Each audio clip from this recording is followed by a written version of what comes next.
Class 6 এর সকল ছাত্রছাত্রীদের জানাই আমাদের চ্যানেলে আরো একবার স্বাগত। আজকের এই ভিডিওতে তোমাদের জন্য রয়েছে বাংলার ধরাতল কবিতাটি থেকে কিছু গুরুত্বপূর্ণ প্রশ্ন উত্তর নিয়ে আলোচনা। অবশ্যই ভিডিওটা শেষ পর্যন্ত দেখতে থাকো, আর চ্যানেলে নতুন হলে চ্যানেলটিকে অবশ্যই সাবস্ক্রাইব করে দিও। প্রশ্ন উত্তরগুলি দেখে নাও। 1 নম্বর প্রশ্ন, ধরাতল কবিতাটি কার লেখা? রবীন্দ্রনাথ ঠাকুর।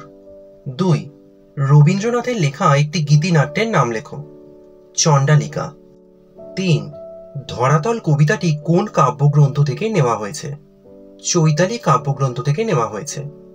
4, কবির মনে আজ কি ভাবনা এসেছে? কবির মনে আজ ছোট ছোট গীত ও কথার ভাবনা এসেছে।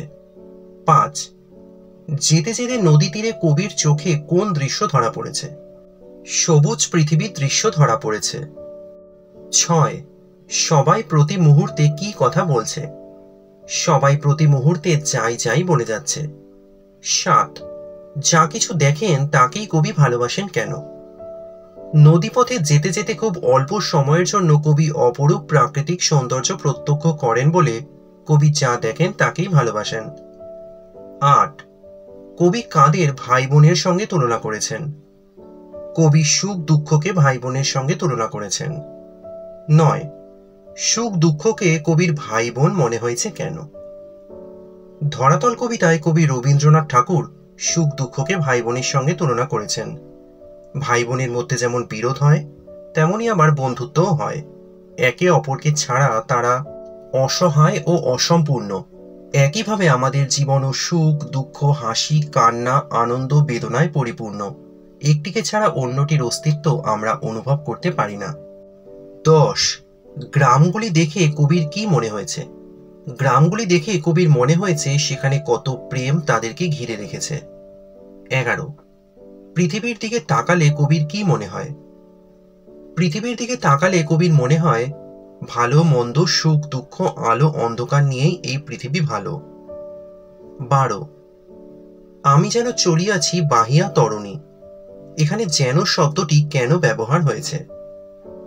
কবি কল্পনা করেছেন যে তিনি নৌকা বেয়ে চলেছেন, কিন্তু বাস্তবে তিনি নৌকা বেয়ে যাননি, তাই এখানে যেন শব্দটি ব্যবহার করেছেন তিনি। 13, কবির কল্পনায় নৌকা যাত্রায় কি কি দৃশ্য তিনি দেখেছেন? ধরাতল কবিতায় রবীন্দ্রনাথ ঠাকুর কল্পনার নৌকা যাত্রায় নদীর বুকে ভেসে বেড়ানোর সময় প্রাণ ভরে সবুজ প্রকৃতির শোভা লক্ষ্য করেছেন। ছায়াময় গ্রামগুলিকে কিভাবে প্রেম ঘিরে রেখেছে তা তিনি দেখেছেন। প্রতিটি মুহূর্তের প্রাকৃতিক দৃশ্যকে তিনি উপভোগ করেছেন এবং ভালোবেসে ফেলেছেন। তবে সবকিছুই খুব অল্প সময়ের জন্য কবির দৃষ্টিতে ধরা দিয়েছে। 14, মনে হয় সব নিয়ে এ ধরনই ভালো। কখন পৃথিবীকে ভালো মনে হয়? এরকম মনে হওয়ার কারণ কি? রবীন্দ্রনাথ ঠাকুর রচিত ধরাতল কবিতায় দেখা যায় কবি যখন নিজের কল্পনার জগৎ থেকে দৃষ্টি ফিরিয়ে এনে বাস্তবের দিকে চেয়ে দেখেন, তখন মনে হয় ভালো মন্দ, সুখ দুঃখ, আলো অন্ধকার সবকিছুই পৃথিবীতে মিলেমিশে একাকার হয়ে গেছে। পৃথিবী যেন নদীর মতোই গতিশীল। এই গতিময়তার জন্যই পৃথিবীকে কবির ভালো মনে হয়। পৃথিবীর মানুষ সুখকে যতটা সহজে মেনে নিতে পারে, দুঃখকে তেমনি বরণ করে নিতে দ্বিধাবোধ করে। সুখের আশাতেই মানুষ বেঁচে থাকে, কিন্তু সুখ দুঃখ মানুষের জীবনে চাকার মতো ঘুরে আসে। আর এই সত্যকে মেনে নিয়ে জীবনের পথে এগিয়ে গেলে পৃথিবী অবশ্যই ভালো হয়ে ওঠে। তাহলে ধরাতল কবিতা থেকে এই ভিডিওতে যে প্রশ্ন উত্তরগুলো আলোচনা করা হলো, যদি তোমাদের ভালো লেগে থাকে অবশ্যই ভিডিওতে একটা লাইক করে দিও।